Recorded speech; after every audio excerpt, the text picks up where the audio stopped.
So my name's Eva, as Joel just mentioned. I have a house up on Pine.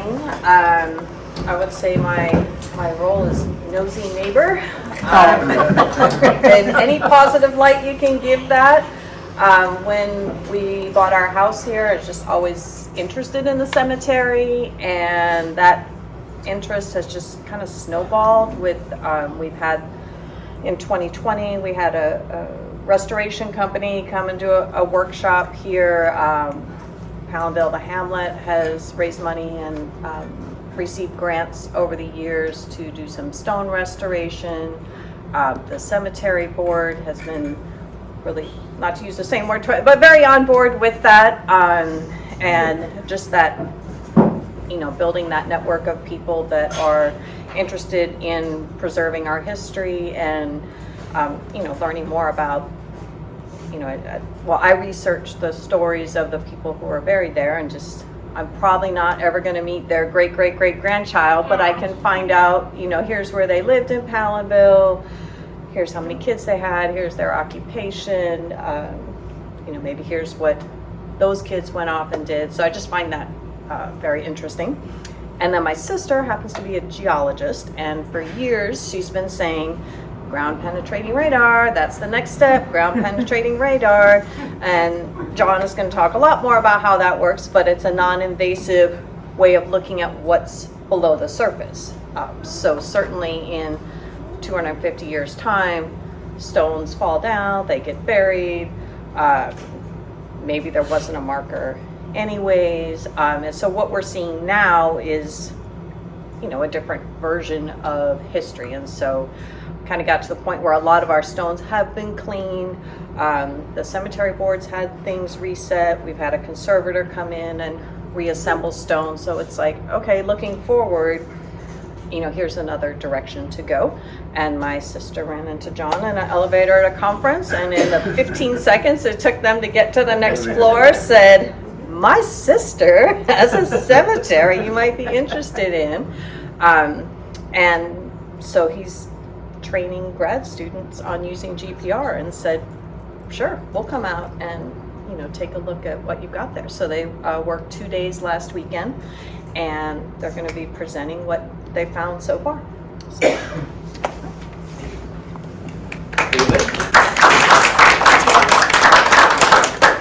So as Eva said, it was actually pre-pandemic this conversation first started at a geology conference, and Rosie came up to me and said, you have a GPR at New Paltz, and we're just down the road, and have you done any work in cemeteries? And I didn't originally get into this job to work in cemeteries. I'm a geologist. I use the ground penetrating radar to look at the geology, but many of the calls I get are in fact for historic cemeteries. So it's something that I've been working on and actually have developed a bit of a passion for. And as you see, I've been working with some archaeologists, which is kind of nice, because normally when you do this non-invasive technique, I can't be sure. As you're going to see, I'm going to show you how it works. I'm going to show you the good and the bad, the tips and tricks, and how sometimes you can be right, but sometimes you can be wrong. And in a case where you are being completely non-invasive, I can never be 100% sure, but when I'm working with the archaeologists and they're looking for a target and they dig that target, I can then find out, was I right, was I wrong, will I know better next time? So I'm going to show you at the start as well sometimes where I got it right and sometimes where I got it wrong that I can prove. And it's very fortunate this summer that a group of archaeologists I'm working with are currently digging in Kingston, but I'll get to that. So ground penetrating radar is something I got into back in grad school myself as an early adopter. And it's the notion itself is fairly simple. I shoot radio waves at certain frequencies into the ground. I listen for them to bounce back, and I make an interpretation of what's in the ground based on that. Unfortunately, on television and a few popular TV shows, they really get this wrong.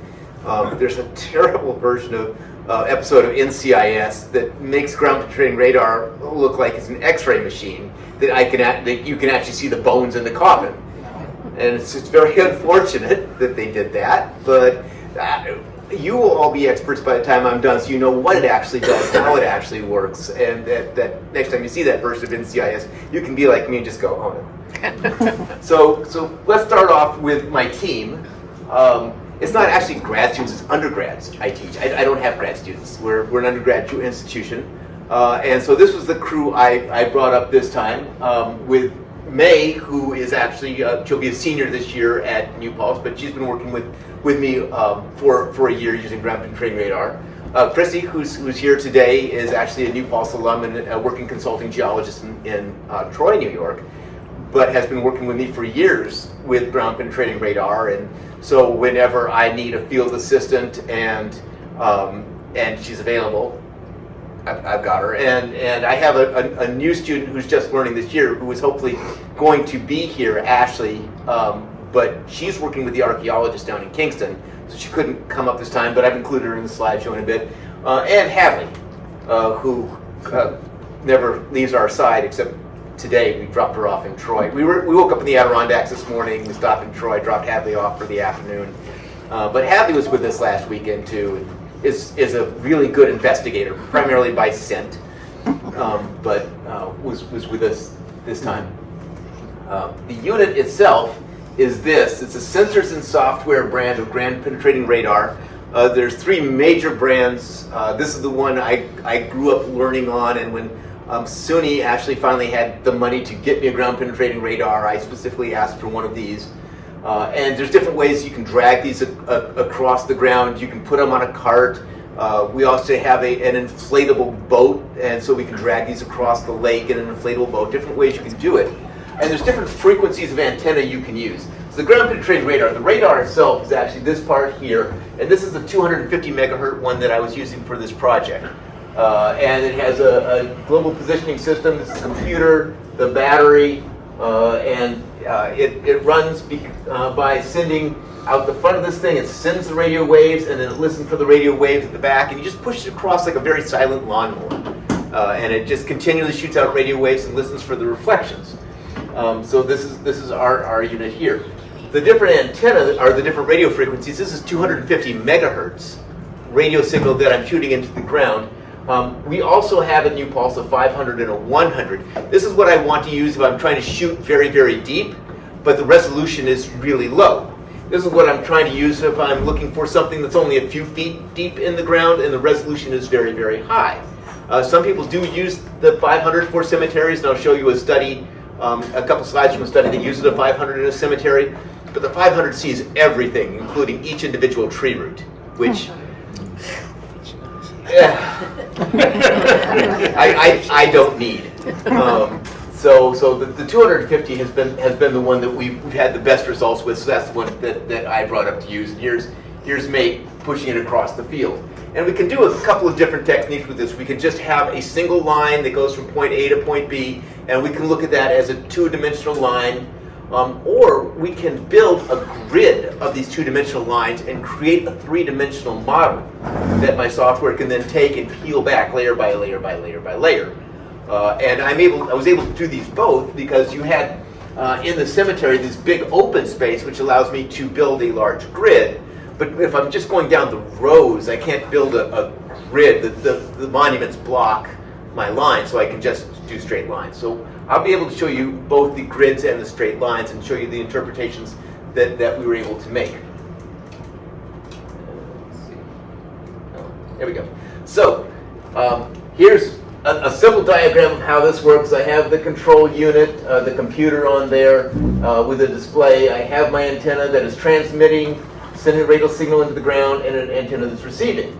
You can get a direct path, like here's the transmitter, here's the receiver, and you can get a direct path between the two that doesn't go into the ground. And when you do that, you get this line up here. That's all this line is. This isn't actually a layer of ground. This is just the direct path of the signal. As you'll see in the diagrams that I was able to do, I'm actually able to filter this out. So this line doesn't show up in my diagrams. So it's less confusing. The software that I have with this it's really expensive software, but it allows me to do all sorts of filtering and turn up the resolution and the gain and do some digital focusing. So one of the things I'm able to do is actually remove this line. This isn't one of my diagrams. Somebody else did this particular transect. The radio waves shoot into the ground, and the density of the material in the soil determines how fast the radio waves travel. The denser material, radio waves travel faster, down and up. Less dense material, they travel a little bit slower. and they can refract when they enter material of different densities, and so change their angles. And if they hit something that's solid in the ground, they can bounce back and reflect. And so I'm looking for these refractions and these refractions. Sometimes there are materials in the ground that scatter the waves so they don't come back up to the antenna, and what I hear is nothing. And that's interesting. It tells you something if you see nothing. And I'm mentioning this now because you're going to see places where I see nothing. And there's a reason for that. Usually, if it's something like a shale or a clay, that scatters my radio waves and it leaves nothing below. I can't see through that. So that's an important thing to know. So I get scattered energy in some types of rock and some other types of material. So this is an example of somebody else's study where, and this is typically what geologists or environmental scientists use this for, is looking for infrastructure, like old forgotten storage gas tanks in the ground or utilities, things like that. So if you roll across this, what you will get is the radio wave will bounce off this buried tank, and what I will see is a hyperbola that is the reflection of this. This isn't the shape of the tank itself. All this hyperbola says is at this depth, there is a solid object. And then here's this tank and this tank and this tank and this tank. So I know I'm looking for tanks, and I see these hyperbola, and I'm able to say there's a tank here at this depth. The thing with the depth is that depends on the density of the soil material. What my machine is actually measuring is time for the wave to travel. So it's called two-way travel time. But if I know the density of the material, I can say, oh, it's dry soil, or it's wet soil, or it's concrete. I can say, I know what the velocity of the wave should be, and I can convert the two-way travel time to depth. So it's very important when I start my study, and I'll show you this. One of the things that I do, and those of you who were in the field with me last weekend saw I was doing all this calibration machine. I was making sure the GPS worked. I was making sure the radio worked. I was making sure the odometer on the wheel worked. Another thing I was doing was I was trying to figure out what the density of the soil was so that I could get the depth right. And I was actually able to do that fairly well. It was the standard density of wet soil, which was fine. So I was actually able to get really good depth readings from the two-way travel time. So you'll see, sometimes on here you'll see depth, sometimes you'll see here time. But if you know the density of the soil, which I was able to figure out, they're one and the same. So we'll just be considering depth. The other thing, I'm a scientist, we're working in metric. The diagrams have metric, it's meters. That's fine, just remember 3 feet per meter. Then you can do the math in your head. But everything I'm going to be doing is going to be in meters. Meters of distance, meters of depth. Okay, so this is a fairly simple thing to do. If your soil is just simple, it's all the same material, and you're looking for something solid, this technique is really easy. It does get difficult if your geology is more complex and you're looking for things that are not as solid as, say, a big metal tank. It gets a lot trickier, and that's, of course, the issue that we're going to have at this site. So let me show you some things that can happen. So if I'm hitting something like a piece of metal pipe, I'll get a very strong hyperbola, very strong reflection. And if I get a very strong reflection, in my head I'm like, okay, that's a piece of metal. If it's something less dense, I'll get a weaker reflection. And in this case, it's a plastic pipe with air in it. I get a different reflection than a plastic pipe with water in it. If I'm looking for utilities, that's actually kind of nice to know. There's a common misconception among people who use ground penetrating radar that it's better to work when the ground is dry because the water in the soil sometimes can soak up your signal.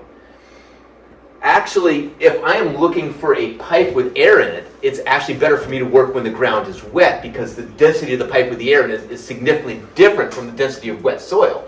So if I'm looking for a pipe with air in it, like a gas line, I'd rather be working in wet soil. However, if I'm looking for a pipe with water in it, I'd rather be working with dry soil. The best thing you can get is when whatever your target is significantly different density than what your surrounding soil is. In the case of a cemetery, well, as you'll see, different graves have different properties, very different. And in a historic cemetery, sometimes those properties are not significantly different from any of the soil around it. So here are the different scenarios that we might have in a cemetery. I'm not looking for gas tanks. I'm not looking for gas lines or water lines. what I'm often looking for in a modern cemetery, it's fairly simple. You have an intact, nice casket. It might be a metal casket, in which case, to my radar, it might look like one of those metal tanks, and that'd be great. Or it might have a cement vault around it, in which case I can ping off that cement really easily. So if I'm looking for an intact, modern burial in soil that is very simple and straightforward, this process is super easy. And I'm going to show you an example of that from a cemetery up in Swanton, Vermont shortly, that we did last summer. If I'm looking at a historic cemetery, though, this is the problem. The caskets are usually wood, and the older the grave, the simpler that casket is. And often, that casket might be completely collapsed or rotten or non-existent, in which case I'm looking for, well, nothing. In fact, the remains, if the casket's gone, the remains, the bones, they might still be there, but they're not significantly different from the density of the soil. So I actually have no physical target to look for. However, what you'll see is it's still possible, because if I have nice even layers in the soil, the A horizon, the B horizon, the C horizon, different sediment types, and I can see that in my radar, if I see a place where that soil has a hole in it that's been dug and filled back in, that might well be a grave. So sometimes I'm not looking for the coffin or the casket or the body. What I'm looking for is a hole in the soil that's been filled back in. And again, I'm going to show you that because there's many places in this cemetery where that was in fact what I was looking for. So here are the different things. This is going to be very easy to find. This is going to be tricky. This is going to be near impossible. Okay, so some examples. This example is from a study that I didn't do. As a matter of fact, this is using a 500 megahertz antenna at a different cemetery. But these are modern burials, and probably metal casket, metal casket, metal casket, metal casket. You can see the depth of them. I can see right here. The top of this is about 0.5 meter deep, so only about 2.5. So maybe that's a concrete vault, right? Only about 2.5 meters deep. This may be the casket itself without a concrete vault. So I take the top of the hyperbola. That's where the reflector is, and these nice strong reflectors. These are obvious to see. There's no significant difference in the geology through here. So these modern cemeteries are really simple to find the burials and say how deep they are, and you can see the spacing looks right, and the orientation be right. You look for the things where the burials are east-west facing, and it's fairly simple to see.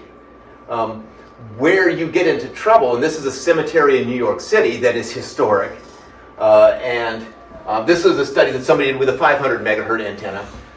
Here are all the tree roots.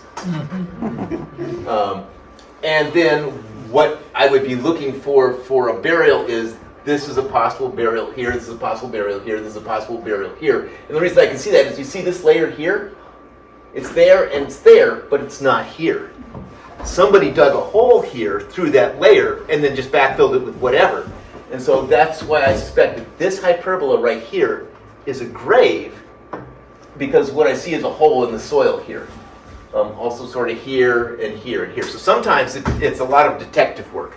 And it's one of those things where the more you do this, the better you get at it. When I first started doing this at cemeteries about 6 or 7 years ago, I started by going to known burials of historic age in Kingston, New York, and Hurley, New York, and like monument, burial monument, so I could train my eyes as what I'm looking for.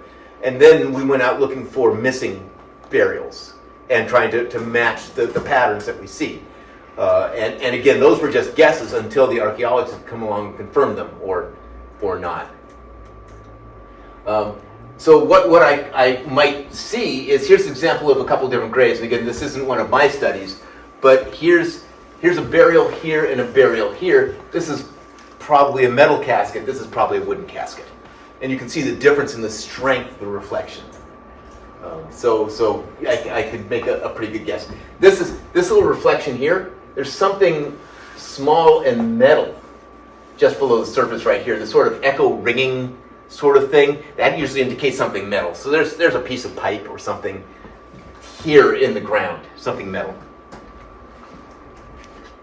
Here's a perfect example of a burial where I don't see the burial itself. All I see is here's this layer in the soil, this layer, and that layer is missing right here, and this has been backfilled. So I suspect there's a burial here, not because I can see the burial, but because I can see a hole in the ground that's been backfilled, and it's about the right size, it's about the right orientation. And if I see these, spaced like they would be for a family plot or something like that, I say this is a pretty good bet, especially if the geology like this is really simple, and I can make that interpretation.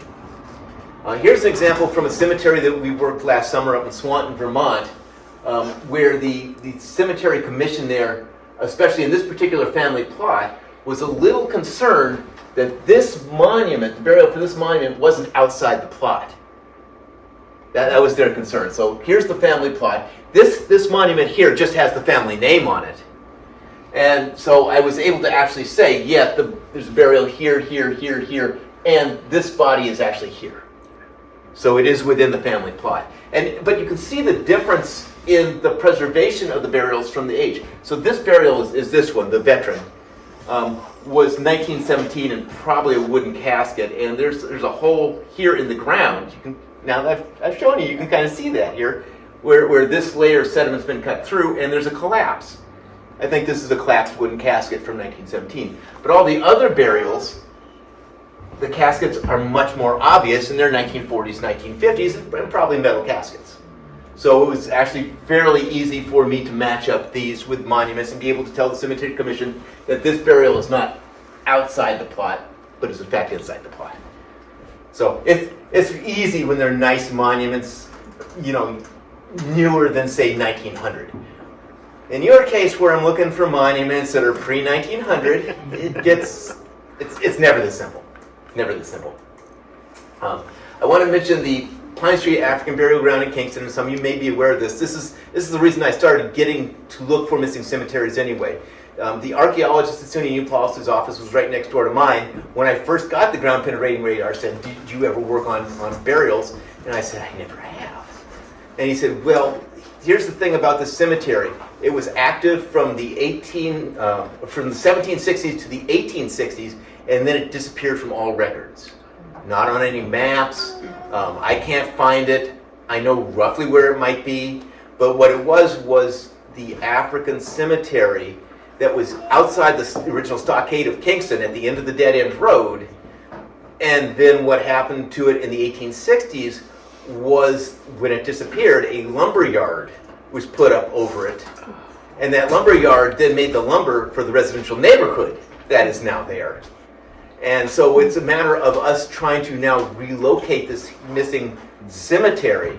Like, the Dutch cemetery is really obvious. The monuments are still there. It's the same age. And I can run across the Dutch cemetery and see what the burials look like from the same time period where the monuments are still in place. And then now I'm running through these residential backyards looking for the same thing. And this was initially a big learning curve for me. And then Harambe, once we found it, and we did find it, one of the properties was up for sale, and the Kingston Land Trust and Harambe, a local community group, bought the property that is right in the center of it, and it's now a memorial space, and it's beautiful. It's absolutely beautiful. The house itself is a little museum, and our archaeology field school is there each summer. They're there right now, digging the remains, finding them, trying to identify.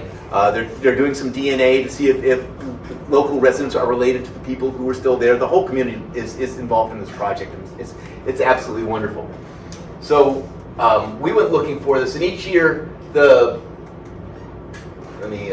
each year the archaeologists come and ask me, where should we dig next, because we found the center of it, and now we're pushing into the yards surrounding to see how far it expanded around the center property. So that's what we're doing. The first thing that I try to do as a geologist is not to look necessarily for the grades, but look, is the geology in this area simple or is it complex? In this case, in Kingston, it's complex. I see several different layers. I've kind of color-coded them here. Here are two lines that are about 1 meter apart, but parallel through the backyard there. And you can see these different layers are materials of different density. So I have different material. This is the original ground surface, as I'll show you. Everything in gray here is actually material that's been built up in the backyards since the cemetery was lost, because that sawmill was there, so there was sawdust, people throwing coal ash out the back, people throwing garbage out the back. There's actually like half a meter of stuff above the original ground surface. And this is the first time I'd ever worked in an urban environment. I didn't know that happened, but now I do. Whenever there's an urban environment and I'm going to look for the original historical surface, it's not where you think it is. We did the old Dutch cemetery 2 summers ago in downtown Kingston, and there was like 2 meters of garbage above the original 1700 surface. So the bodies we were looking for were not 6 feet down, they were more than 10 feet down, which was a real eye-opener for me. And then these different layers. So, and I'll show you how this works here in Palenville. The first thing I'm going to do is show you the geology and color in the different layers, so we get an idea of generally what's going on with the geology. And then what I can do is I can take, if I can build a grid of these lines, and I can build a 3D model, and then I can focus at different depths within the model. If, for example, I'm looking for local utilities, I would focus at a shallow depth in the model. So here I have a grid that is 9 meters this way by 10 meters that way. And each of these lines is a ½ meter spacing, which is exactly what I did for the grids here. A ½ meter spacing is optimal for 250 megahertz. So this is the same sort of grid. And in this one, I focus shallowly, and what I can see are actually the buried utility lines. This is probably a gas line and some water lines and electric lines. And I can tell the archaeologists, don't dig there, that'd be bad. So, but the burials themselves are going to be below that. So what I want to do if I'm looking for the burials is I want to focus deeper. Generally, the burials are below ½ meter, somewhere between ½ meter and 1.5 meters down is where I'm going to see the burials. So I'm going to take the same grid and I'm going to focus lower.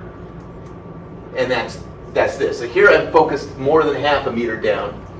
And what I saw was this, and this. The hotter the color, the stronger the reflection at that depth, right? So red's a really strong reflection. And see how this one's kind of ringing and it's really shallow? To me, that says it's something metal just below the surface. I'm like, there's something metal just below the surface. That's not a burial. I wouldn't dig there. But I said, this might be a burial, this might be a burial, and this might be a burial. And this is in a neighboring yard where we're looking for the edge of the cemetery. I said, well, there's nothing here. This might be the edge of the cemetery. And so the archaeologists this summer, one of their first pits was on top of this to try and see if I'm right. Because here's this hyperbola here. This is the hyperbola here. So I thought maybe burial. Here's a case where I was wrong. Well, I wasn't wrong. There's something buried there. But it was actually somebody, and we were able to confirm through the garbage that was there because of the patent medicine bottles. It was a garbage pit dug between 1890 and 1900 in somebody's backyard, and those probably are 3 different garbage pits. And so, yeah, there was some very interesting garbage buried in around 1900 and then filled back in. So I found a burial, but it wasn't a human burial. It was just somebody burying garbage in their backyard from about 1900. So I said, sometimes you get it right, sometimes you get it wrong. Now I'm going to show you one where I got it right. This is in the yard directly behind the African burial ground property. And I ran this line and I saw this, and this at about 1.5 meters down. And I said, bet my bottom dollar those are human burials. This I don't know. There's something metal here. There's something very shallow buried here, but by this point there's all sorts of stuff very shallow, and I don't know if that's garbage or rocks or what. But I said, start here. So I said, I suspect, now proven, human burials. So they here's my grid in 3 dimensions, focus at 1.5 meters. This, and this. To me, see, the orientation is right, the spacing is right. This is east-west. And so I'm like, I'm pretty sure we're on it here. So they put in a trench here this summer. There are the archaeologists digging that. And the next shot I'm going to show you is looking down right here when they got to 1.5 meters. And I only just got this photo last week. You're one of the first to see it. You see this? The black line? That's the remains of the wooden coffin. And you can maybe see that right here, the soil is a different color than the soil here? That's the grave shaft. They've actually now found and removed the remains from this, but this is exactly where I said it was. So sometimes I get it right. But as you can see, there's nothing substantial to this coffin. That wood is rotten. There's some coffin nails. And I'm reflecting off the remains of this wood and the coffin nails that are still there. And as you can see, it's quite narrow. But this burial is probably late 1700s. And the other ones were the same. The other targets I saw were exactly the same. That was a row of burials from late 1700s. There's another spot, and this is in the burial ground proper, the ground that Harambee now controls, where even the first year I ran this, I found a spot where I couldn't see through. My radar couldn't see through the surface. So I called it the mystery spot. This is the same spot, just one is running north-south, one is east-west. So I did this so I could put an X on the surface and say, right here, I don't know what's below this, and I don't know why in this one spot my radar can't see it. This is probably a utility tank. There's actually a metal pipe coming to the ground surface right near here, so I think this is a utility tank. But this was a big mystery. And I didn't mean for the archaeologists to dig there because it's a mystery. I don't know what it is, but they wanted to solve my mystery for me, so this summer they put a hole right here.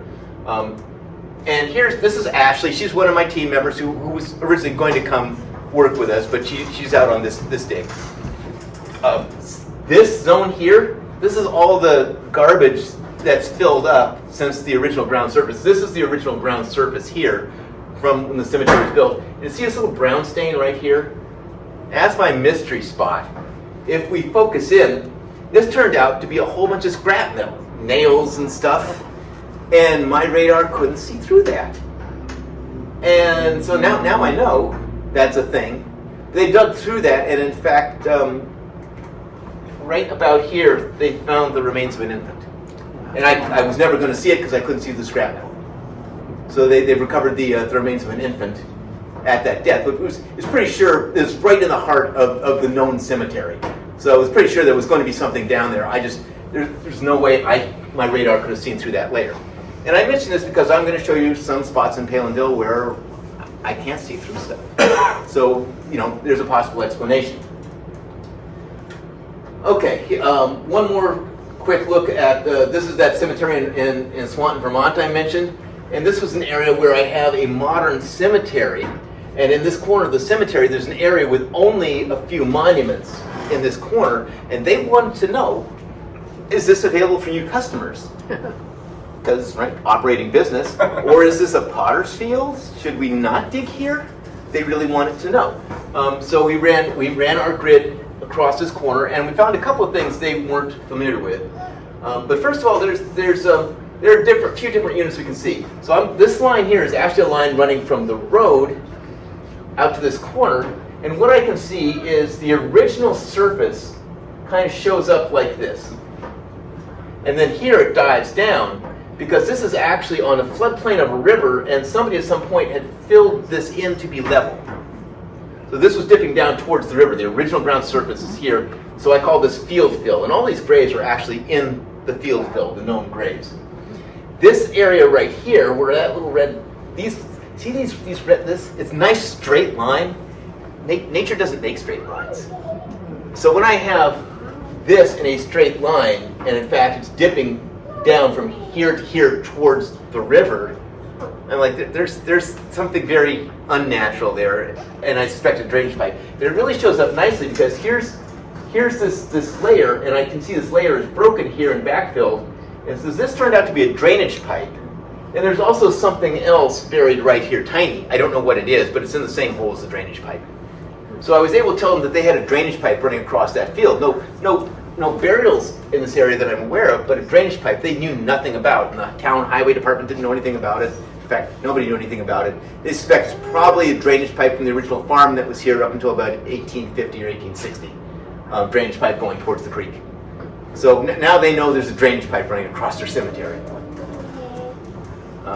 Okay, so here's, I was like, here it is here. And so now they know, here's where the fill is. These white are the known monuments, and you can see I can definitely see the burials with the known monuments, and in the main part of the field here, this is available for new customers. Just don't dig where the drainage pipe is. Okay, so got the background, understand what we're talking about. Now let's talk about your historic cemetery, because it's fun and it's interesting. Drone shot. You all know where we are. There's the road in. Here's the big open space, which is kind of interesting. Why is there a big open space with no graves in there? Well, now I know, and you will shortly too. And there's some other interesting spots. I'm going to start with a line that goes from the very top of the hill up in front of the shed down to the woods and look at the overall geology. So here it is. This is the line. And you notice here, I can't really see anything. And also kind of here and kind of here. What's actually going on there is I'm hitting bedrock, and I can't really see through the bedrock. But you know the bedrock's up there. You can see it. We're in front of the shed. You can see it. And this is over on the slope of the hill. So I'm able to interpret the bedrock. Let me color it in for you. And so there's the bedrock up at the top of the hill, and then there's a channel that's full of stones. And then it comes back up shallow bedrock on the side of the hill, and it seems to dip down, and then here's roughly where that open field is. The bedrock's shallow again. A little less than 6 feet down, so would not be a good place for burials. Now, there's also a second geological unit in here. You see this line right through here? This is sort of the top of a second line, and this may be like glacial material on top of the bedrock, and that's kind of how I interpret it. So let me color that in for you. And so this is loaded with lots of stones, and I can see the nice layers within that glacial material. And then above that, there's also some interesting stuff too. This catches my eye right away. See how it's kind of washed out in there, and there's a strong line here? There is something right here that I can't really see through. So we got to figure out what that is and where that might be. So let's take a look at that. Let me show you sort of, I'm going to highlight that little box, and we'll keep that in the back of our mind. And then here's sort of what everything else is. Here's where I start my line on top of the hill, and then there's this channel here, but this channel shows up very nicely in the grass, because this is very dry, but where this channel is, where the rock's deeper, there's water there, and the plants know that. So in fact, this shows up very nicely just from the vegetation. And then I get here on the side of the hill, and the bedrock's there again. And then once I leave the side of the hill, then the soil gets very, very deep, and you have enough room for burials, and in fact, there's a line of burials, because there's enough depth for the burials. And so this hyperbola right here, that's an existing burial. That's associated with this monument. And this is associated with this row of burials, and this is associated with this row of burials. I'm not sure exactly what's going on right here. There's a very strong reflector, but it is associated with a row of burials. So it's something like a concrete something or something down there that's associated with this row of burials. So I'm pretty sure there's a burial there, and that's what I'm seeing. It's just it's an interesting one. It's not a typical burial stuff. There's this reflector here associated with that row of burials. This reflector here associated with that row of burials. Then there's really nothing in here where this gets deep, and then I have this reflector here associated with the row of burials that's right near the end. Where the bedrock seems to dive off again, you have room for more burials, and so there's a few burials right along the edge of the woods. Then when I get to the woods, the bedrock comes up again. And so there's really nothing, as we'll see, off in the woods in the periwinkle, because it's too shallow. Okay, here's a second line that I did basically from the shed to the edge of the woods, and the target here, there's a little metal plaque for George Park by the Boy Scouts of America. You probably know where that monument is. So it's a straight line down here, and I see a similar sort of thing, but there's another mystery in this line too. So my interpretation of the bedrock, again, up under the shed, bedrock's right there, dives down, and then once we get up into this open spot again, the bedrock gets a little shallower. It's not as shallow as the bedrock farther to the south. But there's some very strong reflectors in here, including this. So Here's where I see the top of the second unit that I think is probably the glacial material. And this is sticking up above that. I don't know if this is natural, and I'll show you why I think it probably is. This probably isn't a burial, also due to the location. This is definitely natural. This is too deep to be a burial. Whatever, this is like a big boulder or something down there, I suspect. But this is where everything is. And as you can see, this is a burial associated with that. This is a burial associated with that row. But this, I'm puzzled by this. And I'll show you where it is if you want to poke around a little bit. It's right here, associated with the line of footstones. Where this sort of open track is through here, in here. So I'm not entirely sure what that. Let me go back. It's about a meter and a half deep, but it's a very strong reflector. It might be a very big boulder. It might be. I don't think that's a burial.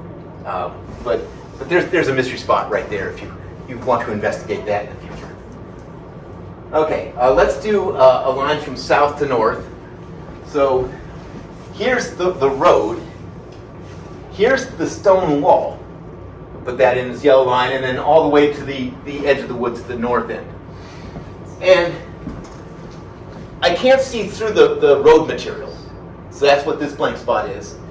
And you see this area is fairly quiet, and this area is fairly quiet, and this area is fairly quiet. I'm probably looking at, I can't see through the bedrock sort of thing. So I can fill in the bedrock. Something like that. And then all this noisy stuff, here's this glacial unit through here, and it's probably full of all sorts of boulders and stuff. So let me throw that on. And then there's this area in here where there's really not a lot of indication of burials along this line, but then there aren't any monuments along this line either. Here's the spot where the wall is. And this will show up better, and there's a whole bunch of other lines I do across the wall, and this stone wall shows up really nicely, as we'll see. But we have these zones through here that are really quiet, where I think what's going on is the bedrock's really shallow, so nobody's ever been buried there because it's just not enough depth there. And also there's a spot as we get down here where I think the bedrock's really shallow too, and so there's no burials right in there. Here's the same idea, but this line's right along the tree line. Rather than down the middle of the open space, I took a line right along the tree line. And there are some monuments here, like the Johnsons, mother and father. You've probably seen those monuments. Their burial shows up beautifully. This is a really nice, clean burial, and it shows up very, very nicely. Well, mother does. Father doesn't, but mother was buried later. And so the echo of her burial is probably just louder than father's. So what I see is the burial for mother very clearly. And I think there's another burial down over here that I did see. And we put a flag there. I saw this one as we were rolling across it and dropped a flag in and say, I think there's somebody there. But again, I had the bedrock. That bedrock over here is really shallow, comes down deep. Up through here, again, it shallows, and then it goes deep again. So I'm able to make those two interpretations. And so here are the Johnsons. Here's this other probable burial. There's something here. It seems a little shallower than a burial should be. It might be a rock, but this one intrigues me. So that the Johnsons for sure, and this one's a probable. So now let's talk about the grids. I'm able to do in the open spaces these three-dimensional grids. So here's May pushing the GPR, Chrissy making sure she's doing a straight line, and me flying the drone because I'm the boss. Get to have a little fun. So I'm flying the drone, taking these pictures, and what's really great is I can put my GPR plot right on top of the drone photos. So here I am focused at what's 0.6 meters. A couple of these burials show up very nicely. Very nice, clean burials. Some of these burials don't. And that's the difference between probably what kind of casket they're using and that sort of thing. So these are maybe they're metal caskets or they're hard like oak. rather than a pine casket or something like that, where that shows up. If I focus a little deeper, I actually pick up a burial over here. Let me focus down a little. Yeah, I pick up this burial over here as well. This burial is just a little bit deeper, but it's just as nice as these ones. Beyond that, I don't see the burials associated with this monument. It's really not as obvious. But if I focus down a little deeper, I go to the top of that glacial unit, and this is focused down 1 meter, so that's 3 feet. And I see the top of this. This is like probably a lot of cobbles and stuff in through here, and that's probably sitting right on top of bedrock. So this right in through here, you couldn't bury anybody there if you wanted to. So that's kind of the reason this area doesn't have any monuments, is because you couldn't put anybody in there. And then as I focus down deeper, you'll see that this, let me go back up again, this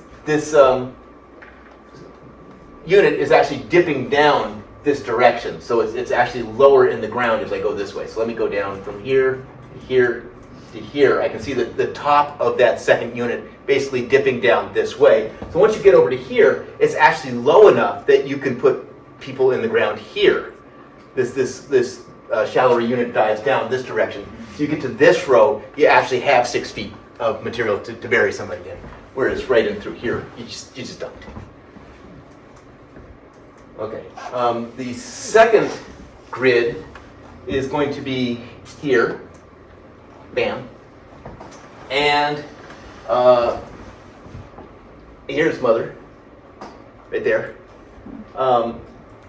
This, I'm not entirely sure what that is, but right in through this area, I think the rock starts becoming shallower, and a little deeper, and then shallower again.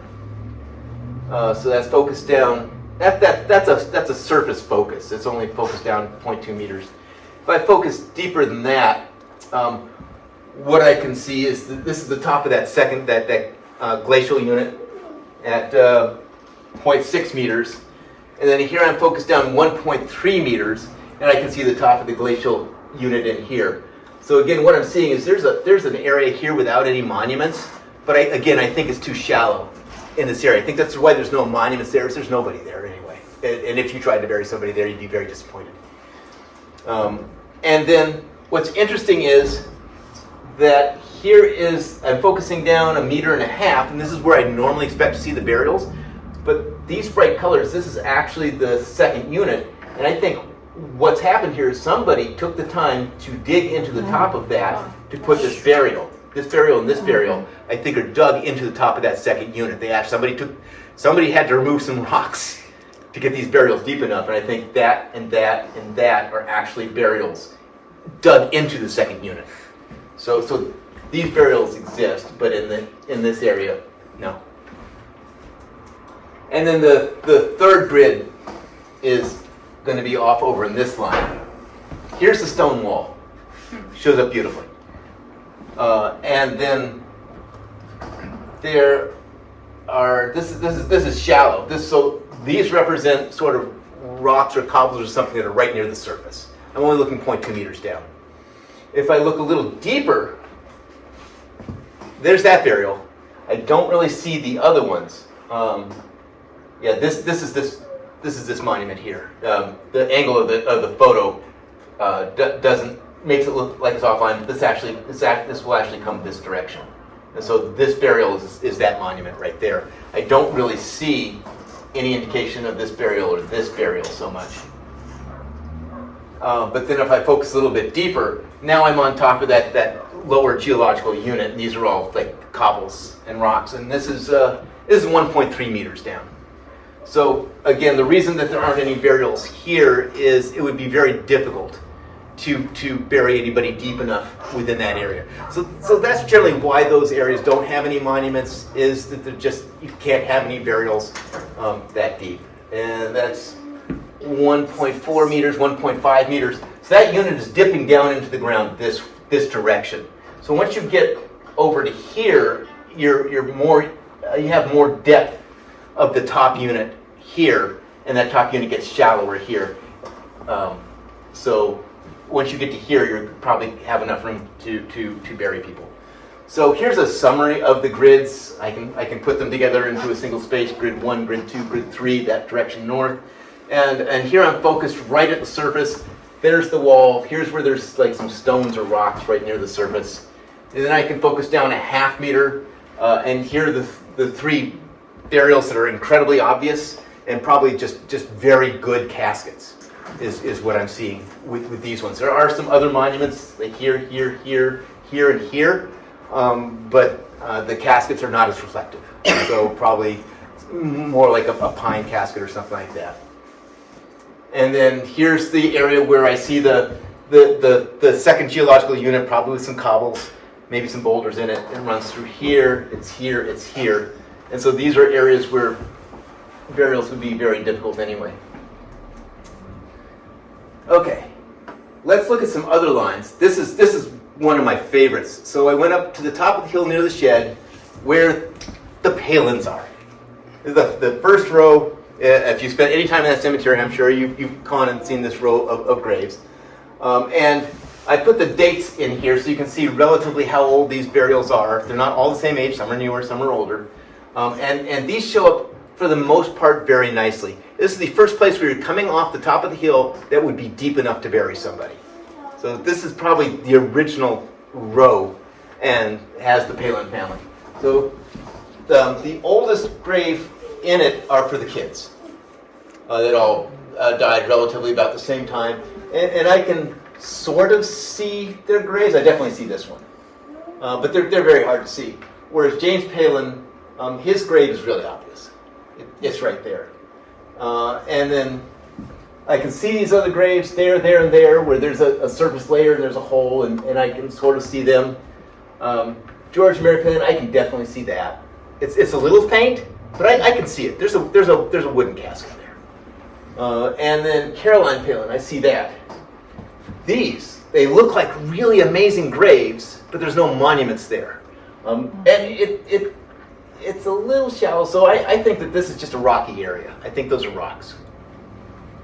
I'm not 100% sure, but you see just how good a reflector that is. That's something pretty solid, unlike a casket of this age. So I think that's not a burial. And then I definitely see that monument, I definitely see that monument, and I definitely see that, the burial associated with that monument. So this is what I would be expecting to see with graves of this age.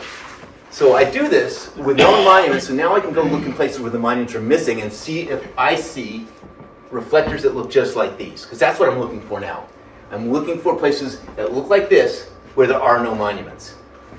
So let's go looking. The next row that we did, we have some really, really nice reflections, some very clear indications of burial. There. I am positive that's a burial. There's no monument. I'm positive. So there's a place. Here, I'm pretty sure about that one.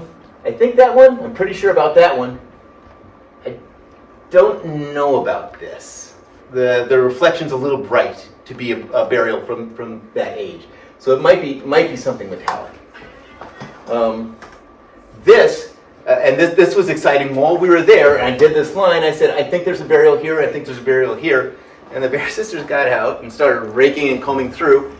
And yeah, there were monuments, they were just pushed over and buried under the brush and the laurel. So yeah, right in the field, we were able to spot these. And I think there's another one there. Just so you know. I have one more name for that section, then I'll have a spot for it. Well, it's right there. I'm pretty sure that's it.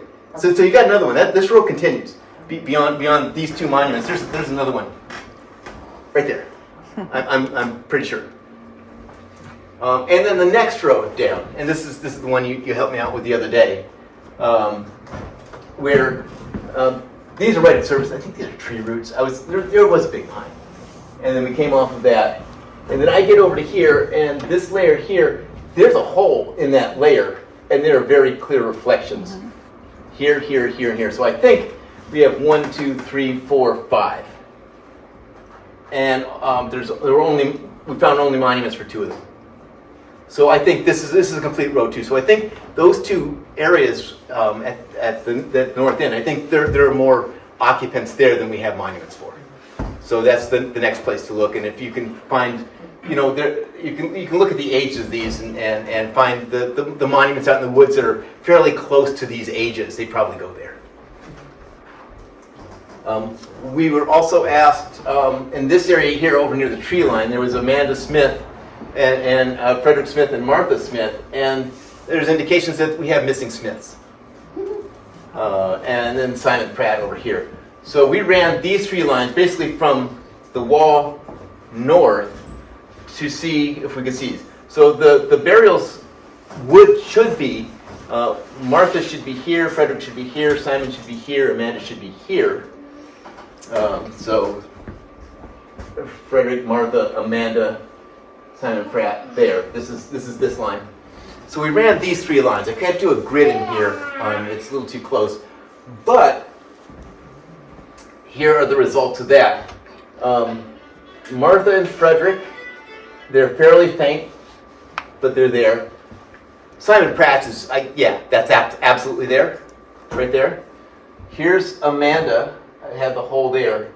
And I suspect, I'm pretty darn sure somebody's there. And I think somebody's there. I think that's a stone. And I think somebody's there. So I think there are some missing burials in that row too. Just so you know. The one I'm most certain about is that one. And then there was this final question of there were some monuments out in the woods. And yeah, these are footstones, but there were some headstones out in the woods too. And so we ran the GPR through a line, and you see how I can't really see through any of this? That's because bedrock's right at the surface. So there is absolutely nobody buried out in the woods. You couldn't do it if you wanted to.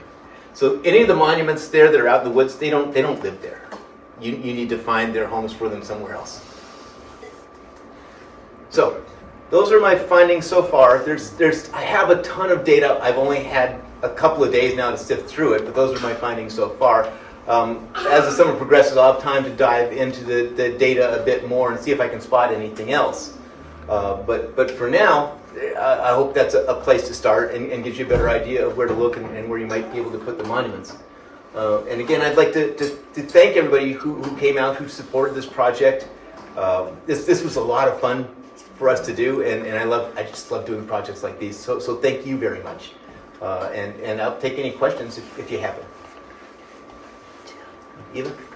Just one question, I'll try and keep it. If you could talk a little bit about, I remember where they're in between the old pine tree and the unknown tree, there's a row of 5 markers from the Myers, who are some of the original owners of the land that the deeds talked about, an old burying ground.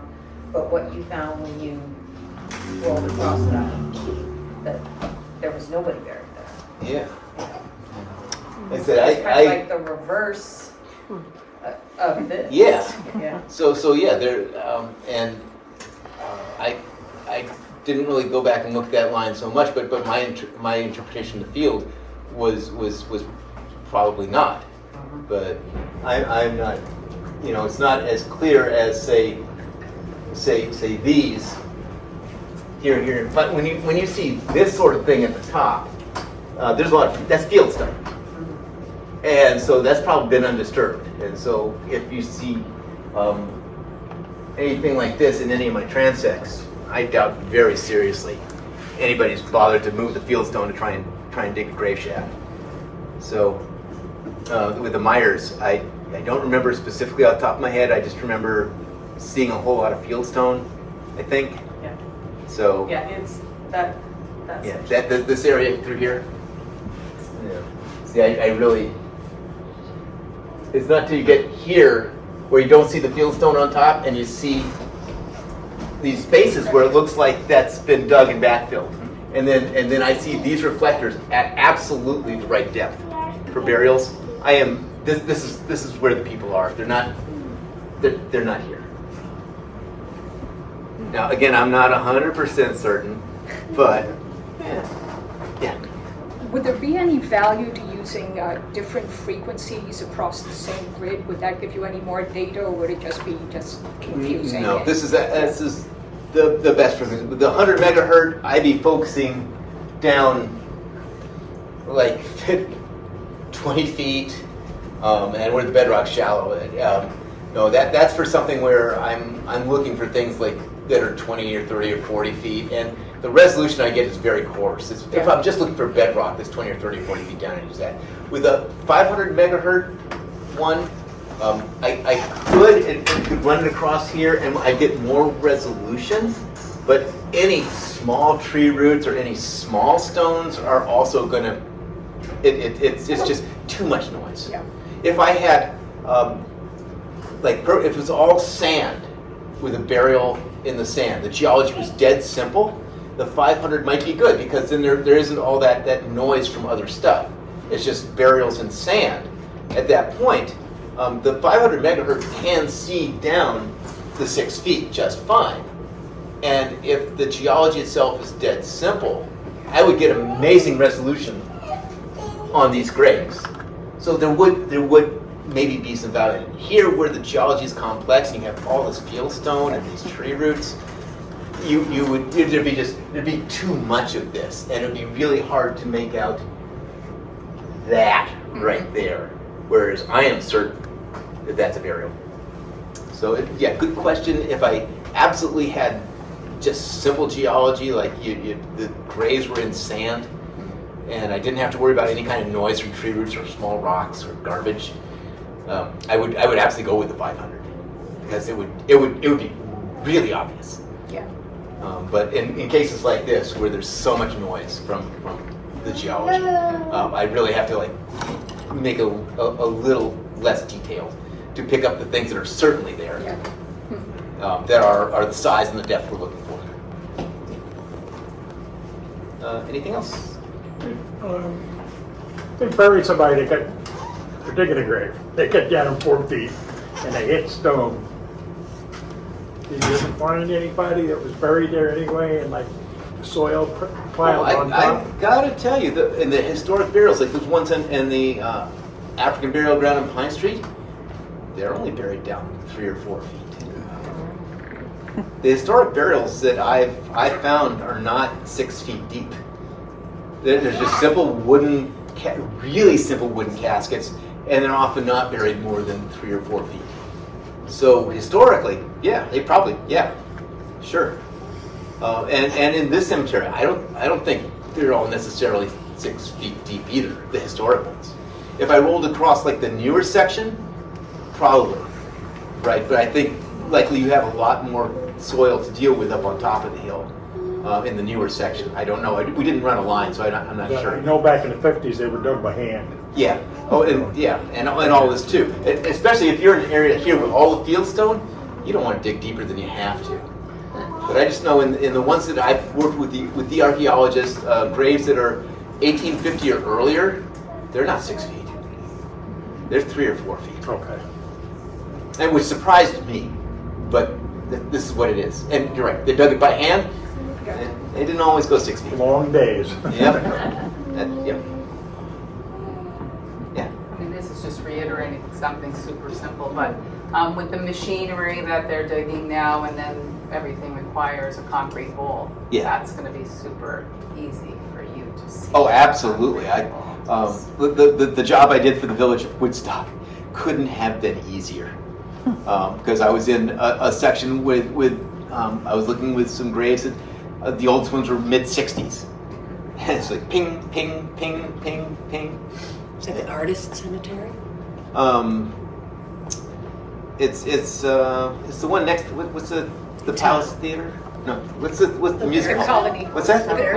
It's the artist. No. The Colony? Where we went to see Colony. Colony. Yeah, so one Across next the to the colony is the artist Okay, cemetery. yeah, it was Yeah. it was Lot of that famous one. people there. Oh yeah, I noticed. Yeah. Levon Helmuson. And now? Yeah. There's this big area up near the top of the hill where there are no monuments, and there's a row along the edge of the road where there are no monuments. And so the trouble with the Woodstock Cemetery, it was privately owned. That cemetery was privately owned, And then the private owners just walked away, and it landed in the laps of the people of the village of Woodstock. So I got called in by the town supervisor. He said, "This is our problem now, and we'd like to offset costs by selling to new customers. And can you tell us these areas where there are no burials, are these available for new customers?"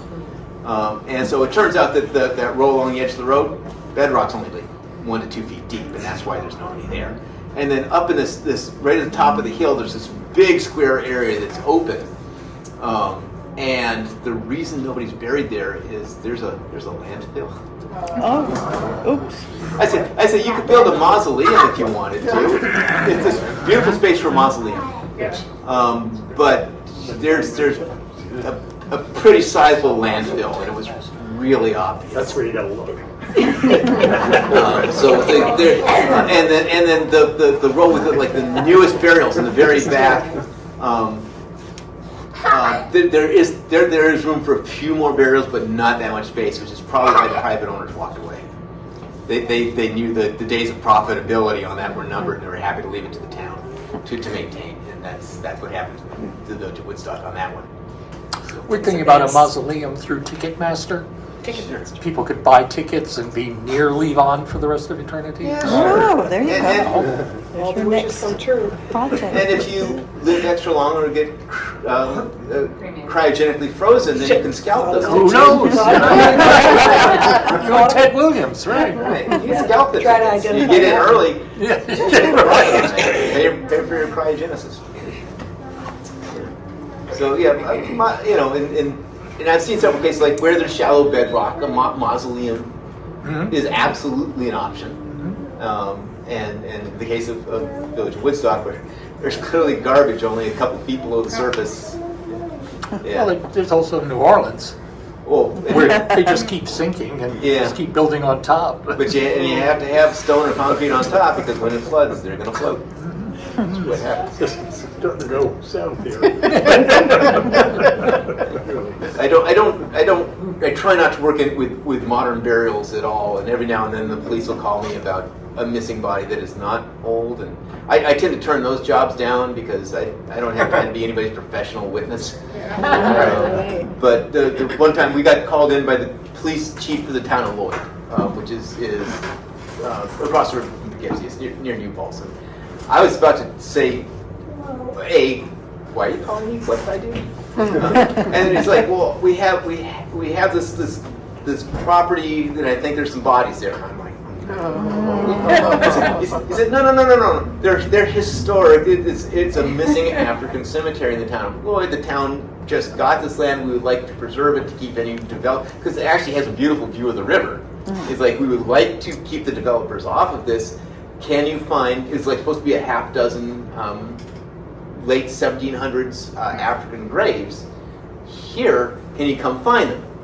And Chris and I went up there, ran the GPR across that, and there's a lot of brush, and there was a stone wall, and I found a lot of tree roots, and I really couldn't find a good spot, but my guess was where the thick tree roots were along the stone wall. I said, maybe here. So we got the archaeologist in to dig a trench, because you don't have to dig that deep. All you're looking for is what I showed you there, just the hint that there's a grave shaft. You don't have to find the grave, you just have to find the grave shafts, which you can do with a trench that's only like a foot deep. Well, he had to saw through all the tree roots, and it was a pain in the neck. And they didn't find the graves, but what they did find was historic Native American artifacts, which immediately put that spot on the historic register and keeps the developers off that. It turned out, we only found out this summer, the monuments were on the other side of the stone wall and brush so thick I couldn't find them. The monuments have now been found, but I was looking on the wrong side of the stone wall. And my GPR couldn't have gone to the land that those monuments were on, so now it's doubly protected.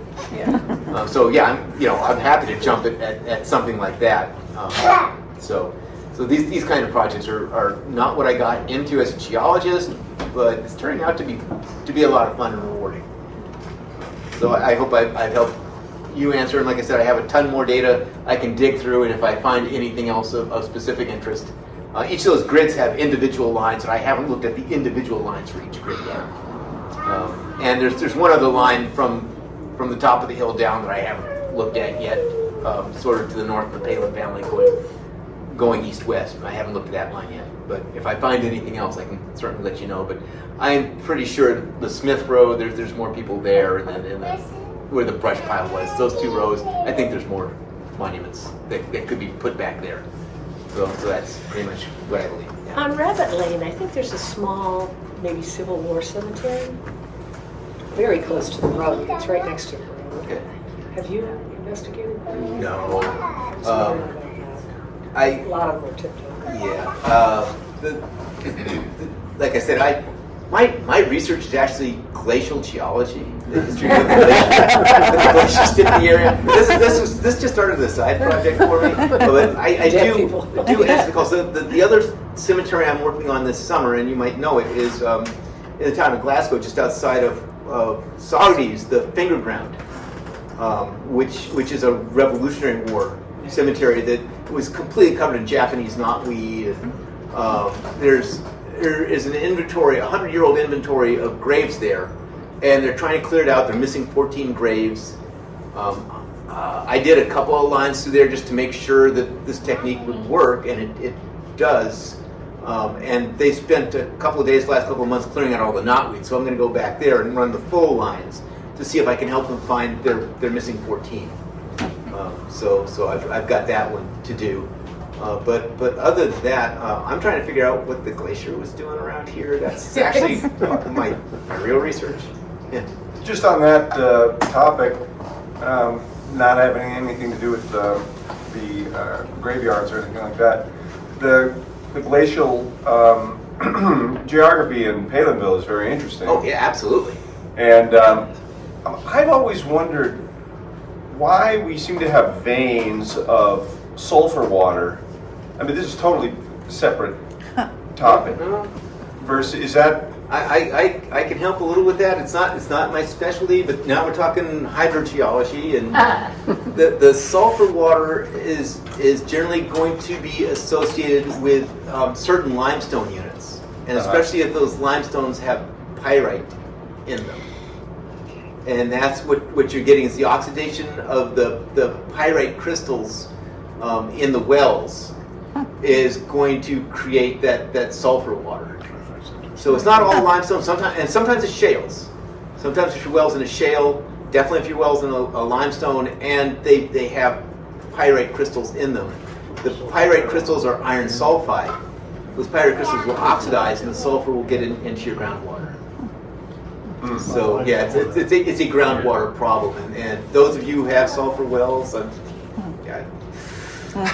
you can chemically remove that sulfur. That smell never leaves the house. Your porcelain will always be yellow. But yeah, that's an intersection of the local geology with the whole groundwater table. Yeah, there's not much you can do other than try and chemically remove the sulfur in between your water filter or your water softener. If you have sulfur water, you probably also have really hard water. Right. So yeah, you can chemically deal with the calcite, which is giving you the hard water. You can chemically deal with the sulfur that's giving you that water, but you're just paying the Culligan guy more and more and more. Yeah. You just live with it. Yeah, you got to do what you got to do. Right. But there's no fixing that. Yeah. Yeah. Sorry. Well, thank you. Job.